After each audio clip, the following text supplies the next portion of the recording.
भावनाएं आपके व्यक्तित्व का एक अहम हिस्सा है, लेकिन कई बार वे अव्यवस्थित, जटिल और बिल्कुल भ्रमित करने वाली हो सकती हैं। अपनी भावनाओं को नाम देना और उनके बारे में बात करना खुद से और दूसरों से भावनात्मक स्वास्थ्य विकसित करने का एक महत्वपूर्ण हिस्सा है।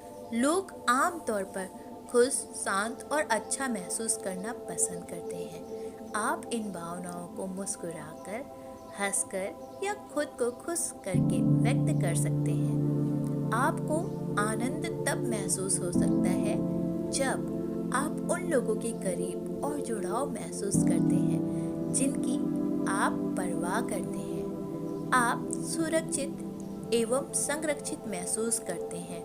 आप कुछ ऐसा कर रहे हैं जो संवेदी आनंद को प्रेरित करता है।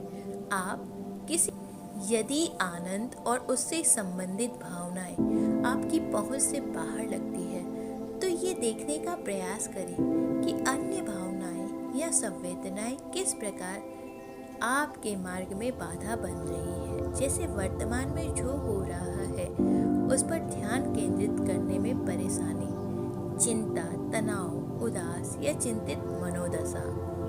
उदासी, हर कोई समय समय पर दुखी महसूस करता है। यह भावना किसी खास घटना से संबंधित हो सकती है, जैसे कि किसी को खोना या अस्वीकार किया जाना, लेकिन दूसरे मामले में शायद पता ही ना हो कि आप दुखी क्यों महसूस कर रहे हैं। डर एक पूरी तरह से सामान्य भावना है और संभवतः इसी भावना ने आपके पूर्वजों को जीवित खाए जाने से बचाया होगा। इस भावना को नियंत्रण करने के लिए आप कुछ चीजें कर सकते हैं, जैसे डर से बचने के बजाय उनका सामना करें। अगर आपको किसी बात से डर लगता है, चाहे वो गंभीर चर्चा हो, नए लोगों से मिलना हो या गाड़ी चलाना हो, तो अपने डर के स्रोत से दूर रहना स्वाभाविक है, लेकिन इससे अक्सर आपका डर और भी बढ़ सकता है। इसके बजाय अपने डर का सुरक्षित तरीके से सामना करने की कोशिश करें। अपने डर से खुद को विचलित करें। कभी कभी डर इतना हावी हो जाता है कि किसी और चीज़ के बारे में सोचना ही मुश्किल हो जाता है, लेकिन बार बार एक ही विचार को मन में रखना है।